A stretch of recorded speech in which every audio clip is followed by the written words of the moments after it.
Superiority and inferiority. The feelings of superiority or inferiority are both dependent relationships in their purest form. Your qualities are being compared to the qualities of others, thus inevitably creating excess potential. On the energy level, it's not important whether you express your superiority publicly or simply congratulate yourself in secret. Public display of superiority won't bring you anything but resentment. Even private self-praise at the expense of others creates harmful energy imbalance. When you compare yourself to others to feel superior, you're asserting yourself artificially. This creates potential, even if it's just a hint of arrogance. Balancing forces will inevitably step in and humble you. Comparing yourself to the world is always an attempt to prove your own importance. But that kind of self-assertion is an illusion.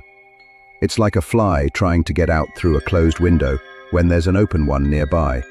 Trying to prove your importance wastes energy on maintaining an artificial potential. True self-perfection, however, builds real virtues, and the energy is well spent.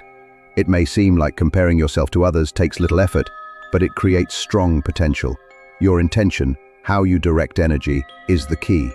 If your aim is to acquire virtues, you're moving forward. But if your aim is to showcase your superiority, you're stuck, like a car spinning in mud. Balancing forces must respond. It's easier for them to dim your glow than to brighten the world. That's how nuisances, setbacks, and problems arise, often triggered by excess potential from striving for superiority. Most troubles are not a natural part of life, but reactions to the excess energy you've unknowingly created. You think they're random, but they're not. They're the result of energy correction. You can eliminate most of your problems by eliminating the need to prove your worth. That frees up energy and ends the conflict with balancing forces. Let go of self-importance, and your confidence will grow naturally. But don't think this means manipulating the world. Trying to play God, regardless of your status, disturbs the balance and affects many. Transurfing offers a path to choose your destiny without harming others. You don't need to fight life. Fate is in your hands only in the sense that you can choose it, not create it from scratch. So you can relax and stop fighting. Refusing superiority doesn't mean putting yourself down. Belittling yourself is also excess potential, whether positive or negative. When your self-evaluation strays too far from reality, balancing forces intervene. Low self-esteem can be just as disruptive as arrogance. The result: you behave unnaturally, trying to compensate or hide your flaws.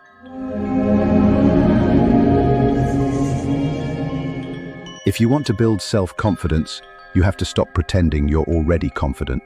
You must face your insecurities directly, not bury them under fake strength or constant achievement. Most people are stuck in a loop. They feel not good enough, so they try to impress others through success, humor, image, or even pretending not to care. But this only deepens the insecurity. Why? Because they're still acting from the belief that something is wrong with them. Real self-worth comes from the courage to face your flaws without flinching. That means noticing your insecurity, not escaping it, not justifying it, not fighting it, just seeing it, feeling it, accepting that it's there.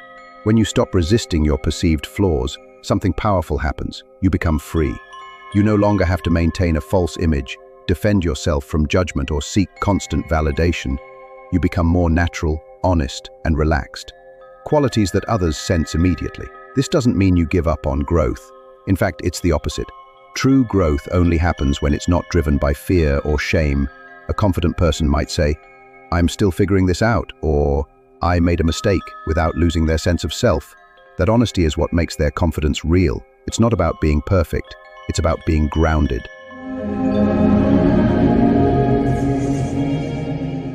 So how do you actually grow this kind of grounded confidence? One powerful tool is self-observation. That means watching your own thoughts, emotions, and behavior without reacting to them or trying to immediately fix them. Just noticing. For example, I feel jealous. I'm trying to impress. I just lied to protect my image. When you start to observe instead of avoid, you stop being blindly driven by your fears. You start to understand yourself. At first, this will be uncomfortable. You'll want to distract yourself, justify your behavior, or blame others. But if you stay with the discomfort and just watch, you'll begin to see that many of your insecurities are just habits, mental patterns you've picked up over time.